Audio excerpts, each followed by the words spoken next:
Hello and welcome back. In this video I'm going to be demonstrating a double-sided press firing technique, and I'm going to demonstrate it on a dish for dipping bread into oil and balsamic vinegar. I've done other videos on double-sided press firing, like for making leaves, but they were quite flat and quite thin. And this technique involves a dish with a raised edge and a fairly deep design detail embossed into the inside top surface. So the first thing I have to do is I have to roll out this plasticine a little bit and get it ready to make the model.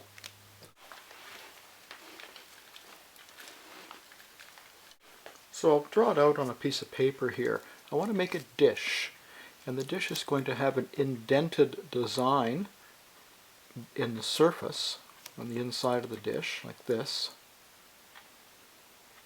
And it's going to have sides that come up like this, and a rounded edge or lip. And then it's going to have a foot on the bottom so that it doesn't wobble. And then the underside is probably going to conform a little bit to the indentations on the top, like this. There. So I'm going to make this in a fusing kiln. So I need to make two mold parts. So I'll start by cutting this out with a pair of scissors. Okay, there. So I need to make my model. And my model has to have my design in it, and it has to have the sides as well for the inside of the dish, so that I can make this mold part first.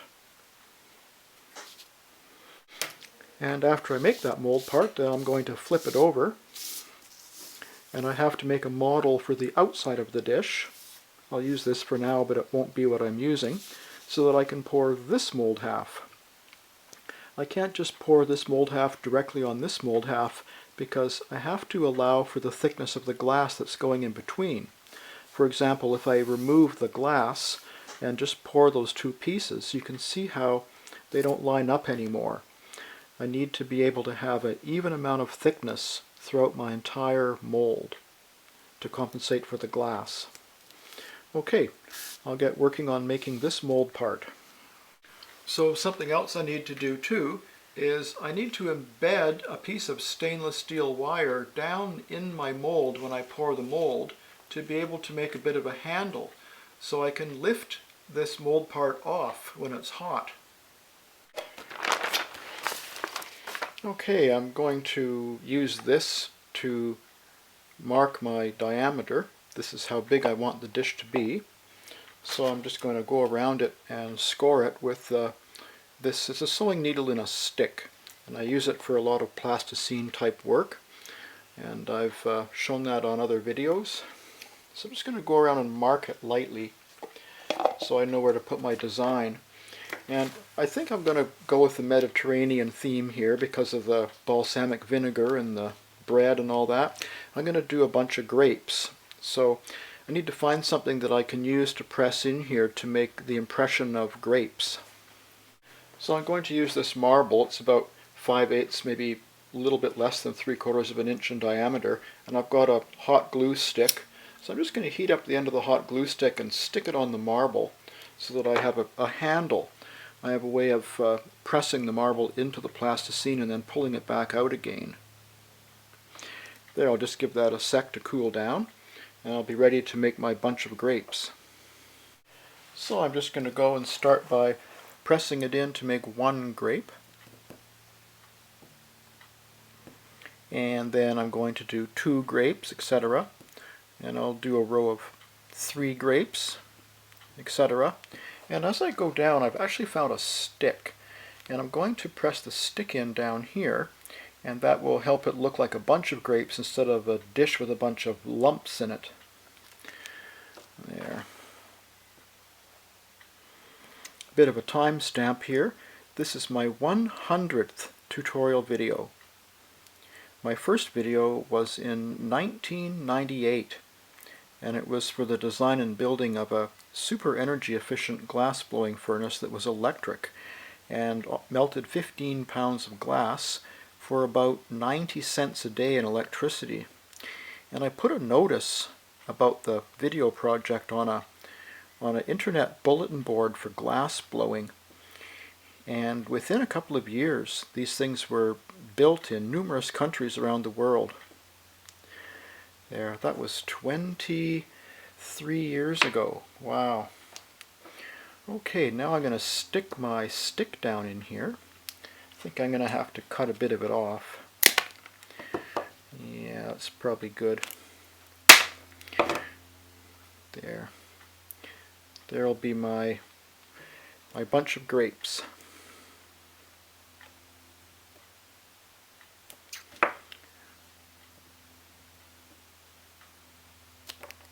There, looks good. So I have to cut this out now so I can build up an angled side. Go back and put my, what I hope is to be circular form on here. And I'm going to use the needle again, and I'm going to press down fairly hard as I go around. I might have to make a couple of passes because this plasticine is about 3/4 of an inch thick. But the beauty of this as a cutting method is any kind of knife blade has a width to it and the pin doesn't, so it conforms to any shape really nicely. Okay, there we go.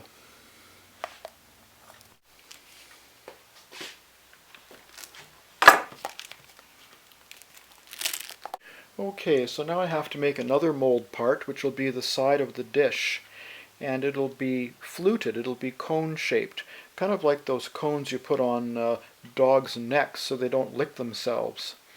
So basically I want it to be on a 45-degree angle, kind of like this, and I think that's a nice comfortable angle for the molding, because I need to be able to have the glass conform to the mold slowly as it's being pressed in the kiln, and I need to be able to remove the mold parts from the glass as well. So I think that's a nice angle to work with. So based on that, I should be able to do this. This is kind of a mind bender. If I cut out a circle that big and twist it up, then it'll sit at 90 degrees. And if I lay it flat, it'll sit at 0 degrees. So in order to get it halfway, I need to cut out a circle that's 1.5 times the diameter. And I'm going to do it in some stiff paper, something that will hold the mold material, because the mold material will be a couple of pounds of weight.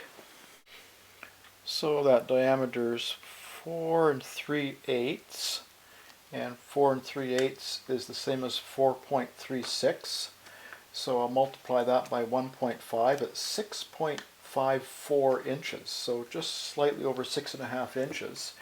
And I'll divide that in half, which will give me 3.25 inches. So I'll set my my thing here at 3.25 inches, and I can draw my circle.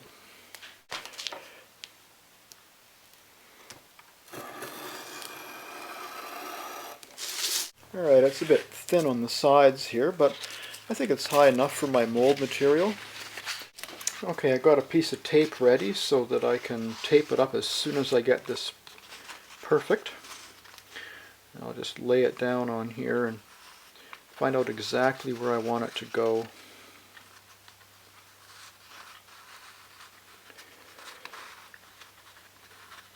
That looks good right there. But in order to make it non-elliptical, I actually have to bring this up to here. There, now it's a perfect circle, and I can put some tape on the outside and check it. This is a great way of making tapered elliptical shapes, actually. But in this case I want a circle, not an elliptical shape. Alright, there's my 45-degree angle right there.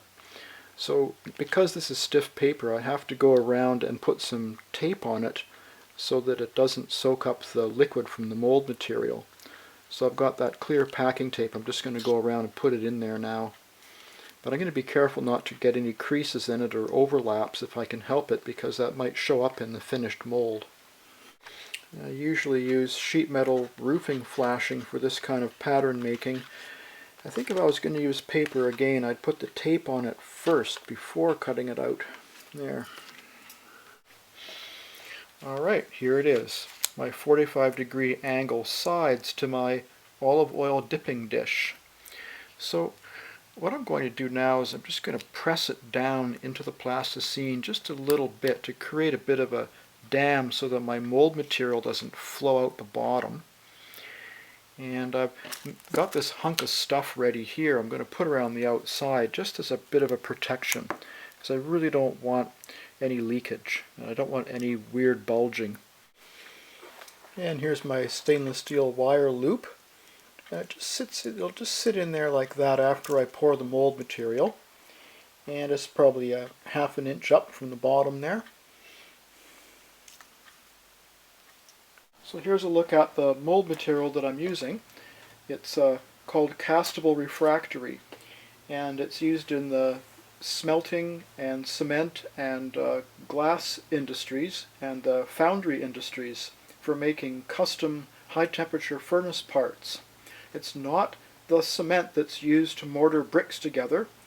It's actually the material that the bricks are made out of. And when it's mixed with water, it hardens into a very solid brick material. So it's about the same price as plaster. It's around $1 a pound, and it's available from a refractory supplier. I would not suggest getting it from a hobby supplier, and it's not very well known in the glass fusing community at all, so you'll have to go to a refractory supplier that supplies industry to acquire it. And basically it's for high temperature use, so it's perfectly suitable for fusing and slumping molds that are going to be used over and over again. The stuff is indestructible, and it's good for hundreds and hundreds of firings. I use it in my glass furnaces, and they run at 2300 Fahrenheit for 6 or 7 years. And when I take the furnaces apart to rebuild them, the brick material looks as good as new. It's called a dense castable. This one's good to 3000 degrees Fahrenheit. And it's United Refractories is the brand that I'm currently using, but there's several different manufacturers, lots of different brand names, but it's known in the industry as a dense castable. So that's what you need to ask for when you're calling around for it. For mold making, I removed the larger granules. It's got some fairly big particle sizes in there, about the size of a small pea. So I take it outside with a noodle colander and I sift out the larger pieces before I use it for mold making. I do all this work with powders and mixing and sanding and whatnot outdoors because of the dust hazard.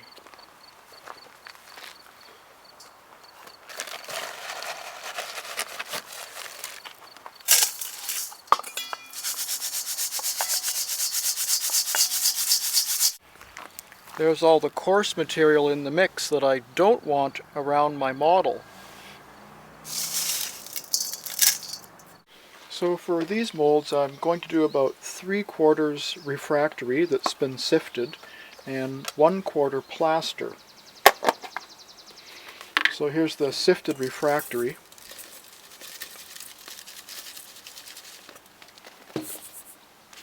And here's the plaster here.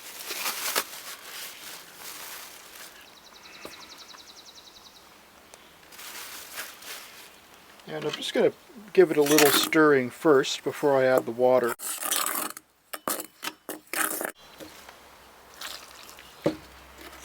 With this refractory, it's easy to add too much water. It's kind of like mixing concrete, where it's a little bit too dry, and if you add a tiny bit more water, it's too wet. And I'm not too worried about it. If it's a little bit too wet, it just takes a little longer to set. And I need more than this amount anyways, so if it's too wet, I can add more dry ingredients.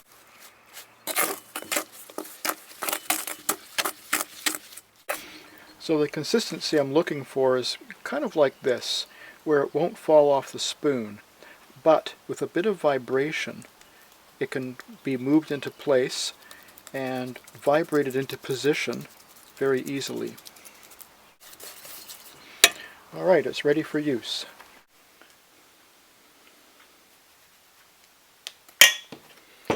So the first thing I'm going to do is to go around with this bristle paintbrush, and I'm going to work it into my design. to try and force up any air bubbles that might be in there.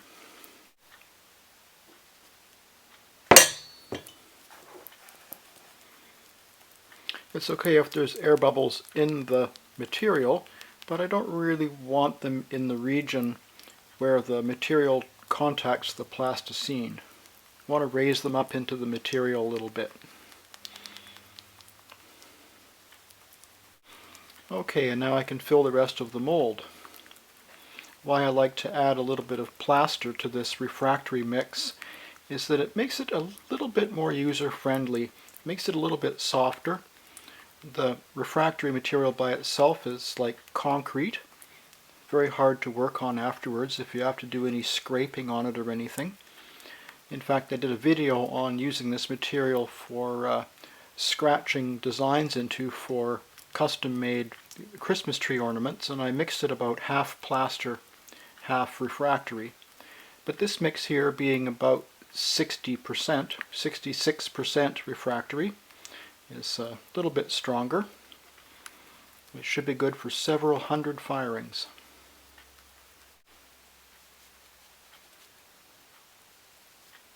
Just vibrate it into position. Alright, now I can place my hook in there.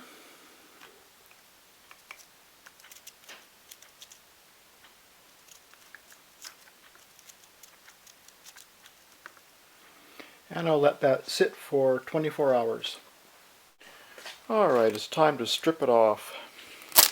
I'm just going to very slowly peel the plasticine off, kind of roll it off. There we go. So first I'll make my loop here and get this extra wire out of the way.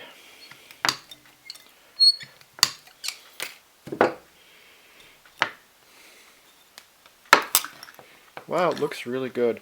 I'm really glad I don't have any bubbles at all in or between my grapes. I do have a little bit of an edge along here, so I'm going to take a little bit of sandpaper and just sand it off lightly. That's one of the advantages of having added the plaster to the refractory mix, because if I just use straight refractory, sanding it off would be very, very difficult. So now I need to make the model for the bottom mold half, this part here. So I need a material to go in between here that'll be about the same thickness as the glass. I'm thinking maybe 6 to 8 mils in thickness, something like that. So here's my plasticine, and it's rolled out to be about 9 millimeters thick. And what I'm going to do is I'm going to place it on top like that and slowly start to press it down and get it to conform to my mold half. I can start to feel the bumps now coming through from my raised area, and that's partly why I'm doing this, because there needs to be an area where the glass can go when it's displaced from the design, when the pressing happens in the firing. So I can trim off the extra a little bit here before I make a foot. And I'll be using some of my trimmings to make the foot. The foot will go around here, around the outside, to prevent the dish from wobbling when it's sitting on a flat table. So I'm just going to roll this out till it's about the diameter of a pencil, and then I'll cut it in half lengthwise. So I'm just going to jam it up against something here and put a ruler on both sides. And then I'm going to cut it down the middle with a nice sharp knife. It might seem like a lot of extra effort, but man, there's a lot of fused glass out there that wobbles because it was slumped into molds that didn't have a good foot. There we go.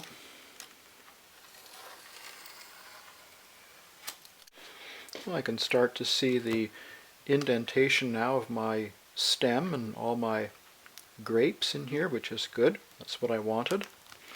And I take my container that I used originally and I'll put it back on here just to get a rough idea where the center is, or the edge I should say.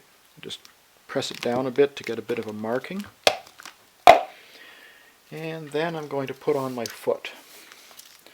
So I'm just going to cut the end off square and just start to apply it around in a circle. And I'm going to press it down fairly hard because I definitely don't want a foot raised that much. Because in order for the glass to fill that much of a foot, it's going to have to come from the inside of the dish. But I'm going to place this on here, and then I'm going to press it down under a sheet of glass so that it's completely flat. So I'm going to put a piece of plastic on there first so I can peel it off after, and then I'm going to press it.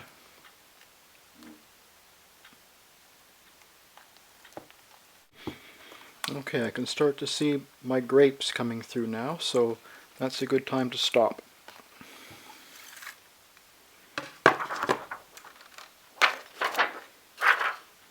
Now I'm going to go around and just smooth this on both sides. And I'll just go along with a kitchen knife and round it off like this. Yeah, the inside will be a little trickier, but after I smooth it out, I'll flatten it one last time with the piece of plastic and the glass.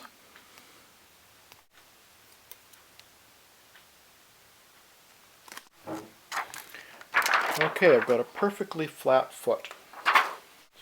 So now I'm going to flip it over, and then I can raise up the sides here and cut off the excess.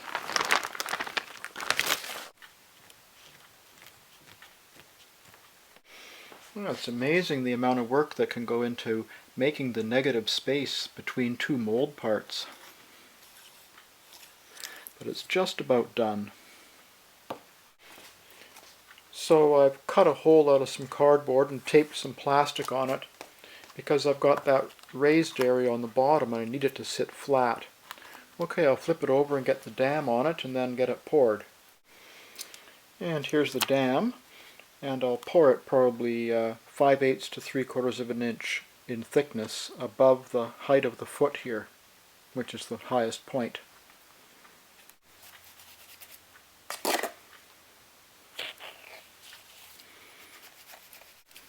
So I'm just vibrating the material against the edge of the plasticine because that angled side is actually where the glass is in motion as it rubs against it while it's being pressed down into position. And this is the bottom of the mold, so I'm going to try and make it nice and smooth. Alright, I'll let that harden. So from my brick boneyard out the back, I pulled one of these out. This is a custom-made brick shape using castable refractory, just like I did today, but without the plaster. And these were the element troughs in my first electric glory hole, which ran from the year 2000 until 2019. So this was at 2400 degrees Fahrenheit intermittently for 19 years. And it's not going anywhere. It's a totally permanent material. So I just wanted to emphasize that these molds are not disposable. They'll last forever. Here's a look at the element coils that went in these channels in that electric glory hole. 8-gauge wire. That thing was great. I estimate that I blew about 1,500 vases using that glory hole before I built its replacement on video in 2019. So when I'm stripping this one off, I'll have to remember to line up the two mold parts.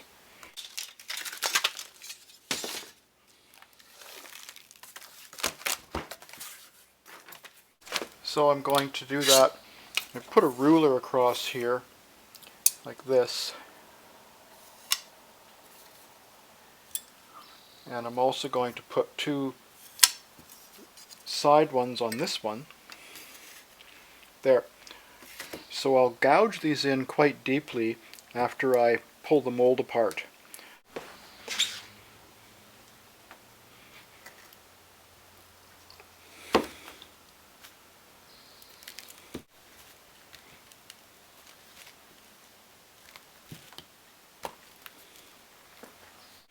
So pick the little bits of mold material off the plasticine and reuse it over and over again. So now that I have both mold parts, my disc of glass will go in between here, like that, centered. And my upper mold part will be lined up with the design, like that. And when it's heated up in the kiln, the weight of the top mold part will press the glass down and conform to the space in between the mold parts to produce the dish. Alright, it's looking pretty good. There's my press mold. There's the outside of the dish and the base, and there's the inside of the dish with my design. So to use this, I'll put my discs of glass on there, line up my orientation and put it in the kiln, and then it will press down and squeeze into position. But first I have to cure these for a few more days and then heat them up very slowly and pre-fire them before use. So these are thoroughly dried out now, and I'm going to pre-fire them. So I'm going to hold them at about 350 for a couple of hours to make sure there's no moisture trapped inside the molds before I run them up to 1200, and then I'll let them cool slowly overnight. This is a great little kiln. I did a video on how to build little kilns like these, and they come in under $300 in parts. Alright, let's have a look.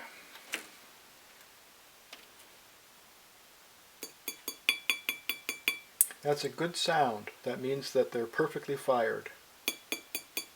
There's a bit of a ring to it. Alright, they look pretty good.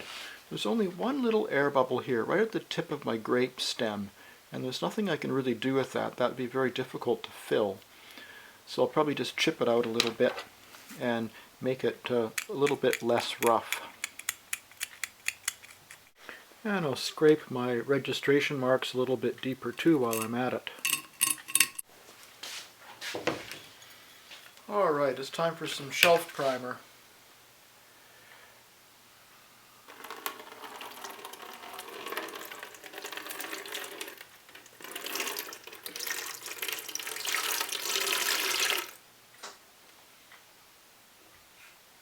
I'll just let that soak in a little bit, and I'll give it one more wash.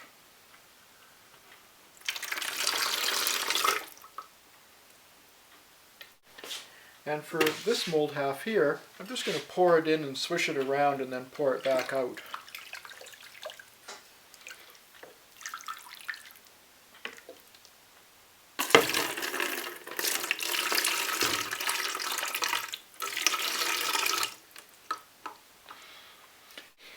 Okay, so I'm going to cut my glass now, and I want my glass disc to be about 1/2 inch wider than the edge of the bottom of the mold here, and that'll give me my side wall. Okay, it looks like for me it's going to be 5¼ inches. So here's my discs of glass, and I'm going to pre-fire them to make sure that there's no air bubbles between the layers. So I'm going to put a little chip of glass like this on the edge between the two layers, just to make sure that there's no air bubbles trapped inside. It's very important because this kind of press firing will squeeze those air bubbles out and they'll wind up in the outer rim somewhere, and I speak from experience. Okay, there's that one ready. And the second one I'm going to do here, I've got a piece of colored compatible glass I'm putting between the two clear pieces. So I'm going to run them up at 350 an hour, and I'm going to stop it at 1350. Alright, perfect. I don't want to fuse them too much because I don't want them to spread out. Alright, I've got my disc here fused together with minimal air bubbles, and I'm just going to plop it on here like this,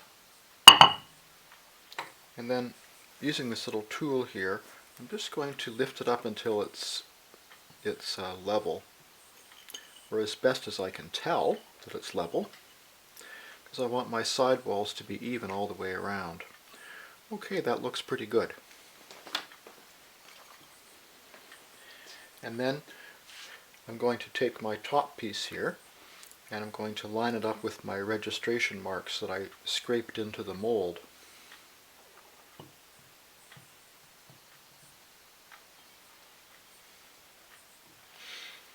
And it's important that the side wall here is an equal distance away from the indentation in the lower mold all the way around. So I'll just adjust that a bit now, just to make sure that my top pressing mold piece is centered, and it'll create an even wall thickness on my dish edge.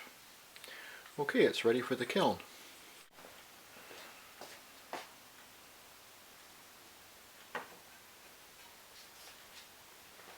So I've put it off center here a little bit because I need a place to put the mold top.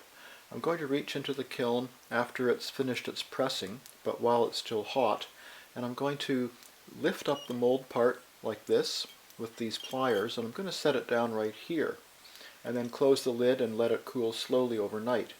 The reason I'm taking that off is that the glass contracts more than the mold, and I will be at a point where they'll have a mold part inside the glass. So there's a chance it could crack if I don't remove it. So I'm going to fire it. I'm going to run it up at 350 an hour, and I'm going to hold it at 1550, or between 1550 and 1600 for about half an hour. And then I'm going to drop it back down in temperature by turning it off to around 1300, and that's when I'm going to reach in and pull the top off. Alright, this is at 1600 now, and I'm going to hold it there for about 20 minutes before I turn it off and cool it down a bit to remove the top mold part.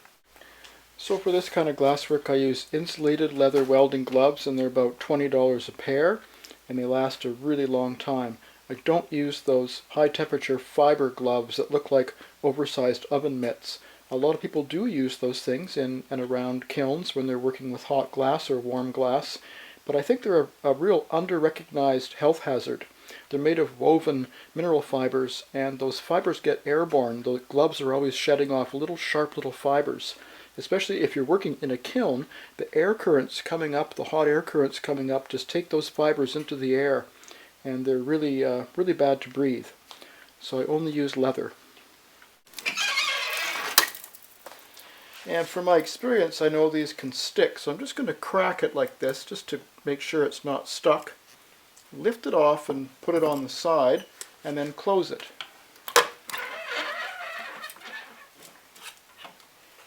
There. So at this point I have the option of fire polishing it or just letting it cool slowly. And I think what I'm going to do is I'm going to just let it cool down slowly. The risk of fire polishing it right now is that there could be a little bit of dust on it from the shelf primer, so I don't want to take that risk. I'm going to turn it off. It's turned off already. I'm going to just let it cool down slowly overnight. If I want to fire polish it later, then I'll have to run it up again after cleaning off the top surface from the shelf primer dust. Alright, let's have a look.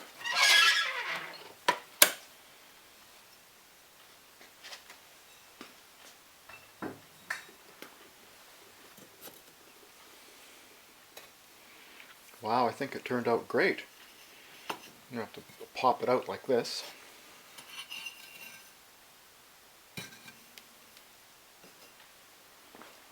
Oh, it turned out great. I love that nice thick rim there. It's like a 1/4 inch thick around the edge. It's a nice heavy solid piece of glass. The kind of glass you'd normally see coming out of a glass factory and made in an automated press mold. It's great to see that this kind of stuff can actually come out of a fusing kiln. Alright, looks really good.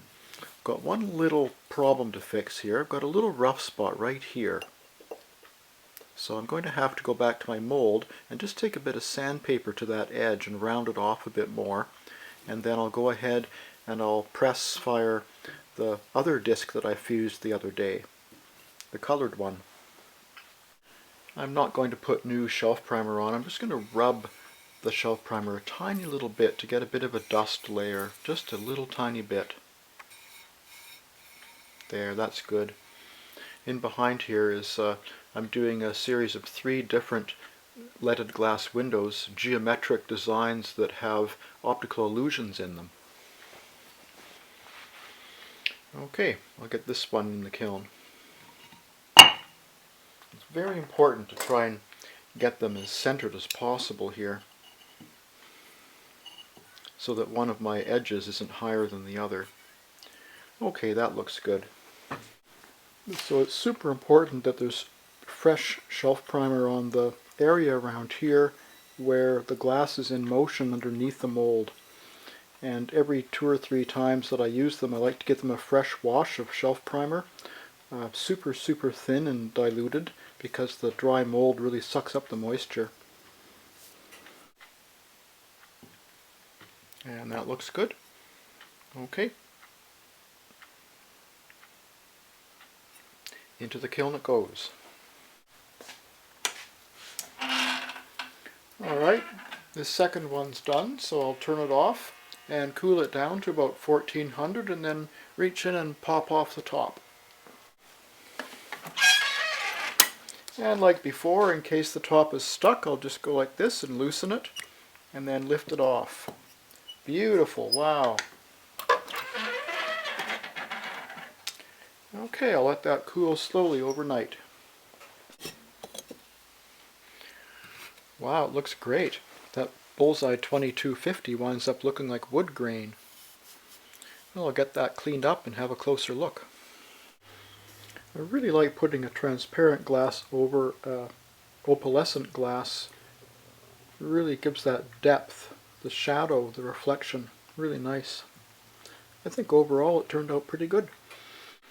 There, those bumps on the bottom, that allows for the glass to remain thick in the areas where the grape indentations are on the top side. I've got to try them out. Here's a doily patterned dish from a previous video. So I'm going to put the oil in first.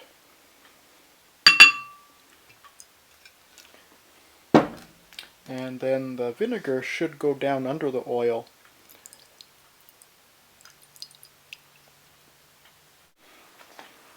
Wow, so as we're dipping into it, more and more of the design is being revealed. It's turning out really nice. Wow. Where I got the idea from to do this was that old white Chinese porcelain dishes that have a design in the bottom. And when you put the soy sauce in the dish, then it reveals the picture in the bottom of the dish. So that's where the idea came from. Wow. Well, they turned out great. I'm going to test the clear one now. Well, the clear one turned out good as well. All the grapes and my stem filled in nicely with the vinegar underneath the oil. Alright, thanks for watching. It's amazing to be able to get this nice thick cast glass with a pattern out of a fusing kiln. Wow. So much more to play with than slumping flat shiny glass into a flat shiny mold.